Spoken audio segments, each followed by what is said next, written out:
Constantin Amoussou, bonjour. Bonjour Tanguy. Membre du bloc républicain, 6e circonscription électorale, c'est bien cela? C'est bien cela. Bienvenue sur Actu Matin. On va faire un tour d'horizon de l'actualité, vu sous l'angle du parti BR. Alors, l'actualité de la journée, j'ai bien envie de vous arracher un mot là-dessus, c'est le rendez-vous au Palais de la Marina à 17h entre Patrice Talon et les membres du parti Les Démocrates. Ça vous dit quoi? Ouais, j'observe que le chef de l'État a une conscience extrêmement aiguë de sa fonction de père de la nation. Et un bon père de famille, bonus pater familier, comme on dit en latin, il s'avise d'être à l'écoute de toutes les formations politiques, d'être à l'écoute de toutes les composantes de la société. Et donc, en prenant l'initiative de rencontrer les membres du parti Les Démocrates, parti d'opposition, le chef de l'État se fait juste un acteur à la première position des questions d'intérêt national. Et comme il s'est dit, les points essentiels à l'ordre du jour sont relatifs à des questions qui ont été soulevées par l'ancien chef de l'État, le président Boni Yayi, à l'occasion de courriers adressés à des instances autant multilatérales que bilatérales. Essentiellement, il s'agissait du processus électoral et de la liste électorale. Processus électoral pour les élections de 2026, donc le cadre institutionnel pour les élections générales. Je vous vois célébrer justement cette initiative, mais on en a vu d'autres qui n'ont pas autant prospéré. À la veille de 2019, Patrice Talon avait réuni en face de lui l'ensemble de ceux qu'on appelait partis de l'opposition, qui souhaitaient justement participer au scrutin de 2019. On connaît le résultat. Oui, chaque temps avec sa réalité. Et il faut observer que pour examiner en profondeur les raisons qui sont à l'origine de chaque situation, il convient d'interroger les comportements des acteurs. Ce qui est évident aujourd'hui au regard de l'évolution politique de notre pays, c'est que les dernières élections, celles de 2023, les législatives, ont été l'occasion pour chacun des acteurs de faire le bilan de ce qui a dysfonctionné et qui a pu expliquer le fait singulier survenu en 2019. Et donc, autant les partis d'opposition n'ont pas été capables de satisfaire aux conditions pour participer aux élections législatives de 2019, autant ils ont été en état de prendre en considération les résultats de leur examen de conscience pour se positionner en 2023. Et donc, en 2023 et maintenant, bien évidemment, on est toujours en 2023, d'ailleurs en 2019 et maintenant, les choses ont donc beaucoup évolué et nous avons des raisons d'espérer que nous sommes dans un processus plus que jamais inclusif. Alors, on est face à un sujet, en tout cas le tout premier est sollicité par Patrice Talon qui a adressé l'invitation, c'est le processus électoral, c'est justement le fichier électoral. Fondamentalement, qu'est-ce qui pourrait changer quand on voit ou quand on connaît déjà les griefs du Parti Les Démocrates au sujet de cette affaire-là? Bon, nous ne pourrons pas présumer du contenu des échanges du chef de l'État, en fait. Je veux dire de l'aboutissement des échanges. Il reste que chacun des acteurs doit rester probablement dans une posture constructive. Et comme il se fait que le chef de l'État a pris l'initiative de les recevoir, il faut commencer par en présumer qu'il est dans un état d'esprit de rechercher les solutions les plus consensuelles possibles. Après cela, il faut être assez attentif. Ce n'est pas la première fois que nous allons à des élections sans que l'une des parties prenantes aux élections ne se voit représentée au sein des instances qui organisent les élections. Vous savez que, vous vous rappellerez bien qu'en 2026, Patrice Talon, qui était alors l'ennemi, en tout cas l'adversaire politique le plus représentatif du président Yayi Boni à l'époque, n'avait ni de représentants à la Sénat, ni de représentants à la Cour constitutionnelle, mais il n'avait pas un parti politique, il ne participait pas au scrutin. Et en plus, à l'époque, alors, les représentants des partis politiques étaient justement, je dois dire, aux côtés des acteurs qui réalisaient la liste électorale. Ce n'est pas le même contexte. La question de fond porte sur la sincérité du scrutin et la transparence du processus électoral. Exactement. Alors, s'il faut que les acteurs soient présents, forcément, les acteurs qui vont aux compétitions soient présents ou représentés. Mouvement et opposition, c'est bien normal, non? Oui, mais la question, en 2016, Patrice Talon représentait un courant de l'opposition. Un seul courant. Il y en avait plusieurs qui étaient quand même présents. Est-ce que ce courant de l'opposition, oui. Mais il y avait des courants de l'opposition qui étaient présents au sein des institutions qui organisaient les élections. Est-ce que ces courants ont forcément gagné les élections? Cela signifie que, oui, la suspicion est un produit de jeu politique. Et sans doute, si elle est si présente, c'est parce que les acteurs interrogent leur propre capacité à travestir les choses et donc à se demander si j'avais été en cette posture, si j'avais été seul en face et que j'avais eu entre mes mains les destins des autres, peut-être je n'aurais pas été capable d'être un arbitre aussi libre que ça. Qu'est-ce que ça coûte d'avoir un témoin, Constantin? Qu'est-ce que ça coûte d'avoir un témoin qui forcément ne partage pas ses visions, mais qui soit quand même témoin de tout ce qui se fait? On a l'impression que c'est la mouvance seule qui réalise justement cette liste électorale. Et je vous sais, acteur politique, je sais que dans d'autres circonstances, vous n'auriez pas certainement approuvé qu'un seul parti ou une seule partie prenante des élections soit en train de réaliser le fichier électoral. Oui, la question pour moi n'est pas à ce niveau. La question de savoir pour quelles raisons l'on est en train de vouloir que la liste ne soit pas, disons, constituée par un acteur particulier, en tout cas avec l'absence éventuelle des autres acteurs. Mais il faut commencer par avoir à l'esprit que le fichier électoral est d'abord une donnée technique, avant d'être une donnée éventuellement politique. C'est d'abord une donnée technique. Deuxièmement, il faut avoir à l'esprit que le fait... est une donnée technique. Oui, technique. Puisqu'il s'agit de prélever les Béninois qui ont 18 ans et plus. C'est technique, d'abord. Ensuite, il faut avoir à l'esprit que le fait qu'une partie de la classe politique ne soit pas représentée est un accident. C'est-à-dire que ce n'est pas été projeté, calculé, monté tel que... parce que l'on aurait en vue d'avoir un résultat comme tel. Je suis complètement d'avis que les acteurs soient portés par la volonté. Je dis que c'est une préoccupation légitime. Et d'ailleurs, nous ne présumons pas de ce qui découlera des échanges avec le chef de l'État aujourd'hui. Seulement, les conditions dans lesquelles il faut pourvoir aux représentants des institutions en charge de l'organisation des élections sont connues à l'avance. Et ceux qui sont là remplissent ces conditions. Alors, faut-il tordre le cou aux tests qui régissent les conditions dans lesquelles il faut déterminer les personnes qui vont siéger au sein des instances qui vont organiser les élections. Patrice Talon demandait à aller revoir la loi pour permettre à l'opposition de participer aux élections. Ça peut se faire la loi c'est les hommes qui les ont votées, non? Sauf que c'est une question politique, bien entendu. Et sur les questions politiques, les acteurs, tous les jeux, toutes les cartes sont possibles. Dans les questions politiques, les acteurs regardent les facteurs sur lesquels il faut agir. Et chaque acteur étant en train d'observer quels sont ses intérêts politiques, il est évident que la question que posent ou que poseraient les démocrates serait en relation avec les intérêts de l'information politique. Il est aussi vrai que le chef de l'État, qui est lui-même, au-delà du père de famille qu'il est, un chef de file d'un courant politique, devait rester aussi proche des intérêts des partis politiques qui le soutiennent. Et c'est dans la combinaison entre les intérêts des uns et des autres qui sera dégagé ce qui pourrait au mieux satisfaire les intérêts de l'ensemble de la classe politique. Et comme j'ai commencé en rappelant que le chef de l'État, ainsi invitant, même sans une demande d'audience, les partis de l'opposition, il se met plus que jamais en état d'exprimer sa bonne foi. Et donc de cela, nous pourrions en présumer que nous sommes peut-être sur une bonne piste pour avoir une solution qui arrange chacune des formations politiques,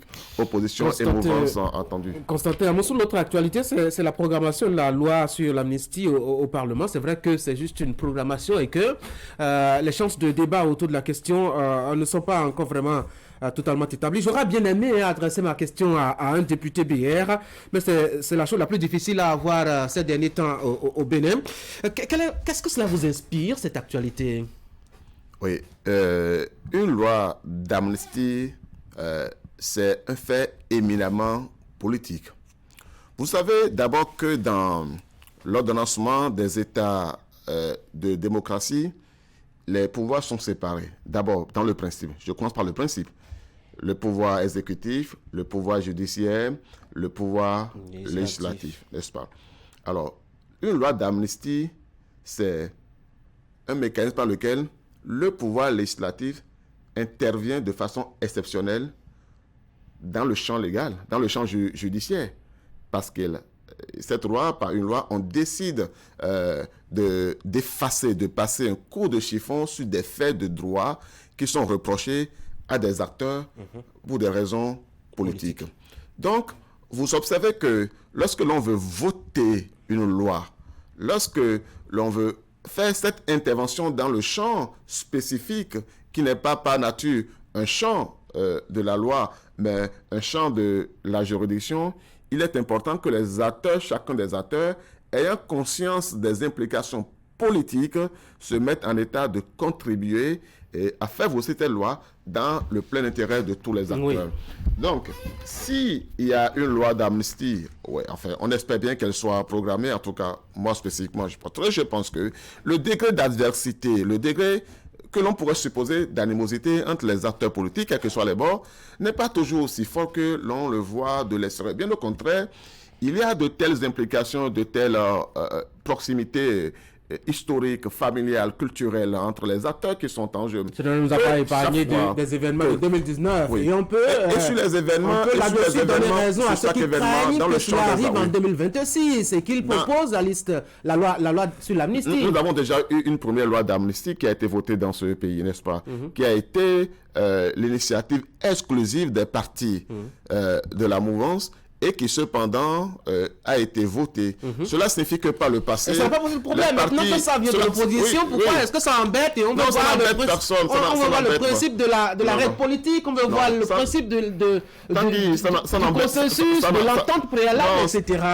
Tanguy, ça n'embête personne. Voici quelle est la question. Est-ce que cette loi... Est-ce que nous sommes tous d'accord que nous sommes dans le champ d'expression de la politique? Si nous sommes dans le champ d'expression de la politique, nous sommes également d'accord que nous sommes dans le champ des rapports de force. Dans le rapport de force, la majorité est en situation de puissance par rapport à l'opposition. Dans ce genre de cas, s'il vous plaît, voilà, et c'est tout ce que nous sommes en train de dire. Puisque nous sommes dans un champ politique et que le rapport de force est en défaveur de l'opposition, l'opposition, plus que quiconque, doit savoir qu'elle a l'obligation de négocier avec les acteurs de la mouvance pour obtenir... Mais la loi sur l'amnistie, c'est pas pour son intérêt à elle seule, l'opposition. C'est pour la nation, non? Pourquoi est-ce que les députés de la mouvance ne se sentent pas concernés? Non, ce n'est pas qu'ils ne se sentent pas concernés.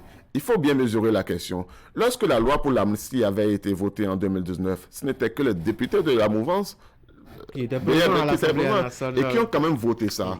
Cela allait dans l'intérêt de tous les Béninois et spécifiquement les personnes qui étaient concernées étaient des gens de l'opposition. Et donc on n'a pas eu besoin d'un député de l'opposition au Parlement en ce moment pour voter une telle loi. À plus forte raison, aujourd'hui où les députés de l'opposition sont présents, la mouvance ne se sentirait que davantage fondée dans ce qu'elle a déjà fait par le passé, sa capacité, même lorsqu'il n'y a pas un seul député de l'opposition, à prendre une telle initiative ou du moins à participer à son succès. Mais lorsque cette initiative est prise dans un état de tension que l'on crée, avec l'idée que l'on pourrait faire valoir que c'est un triomphe spécifique de tel camp sur tel autre, l'on aurait triché contre l'esprit de l'amnistie, qui est l'esprit... Oui, mais la politique ont le secret de la manipulation, justement, et de s'attirer toutes les... Oui. De s'attirer les faveurs des situations. On a à s'interroger en réalité sur quelle est la volonté réelle des députés du Parti Les Démocrates. Et là, on rentre dans les spéculations. Oui, non, mais quel est le destin de cette loi, à votre avis?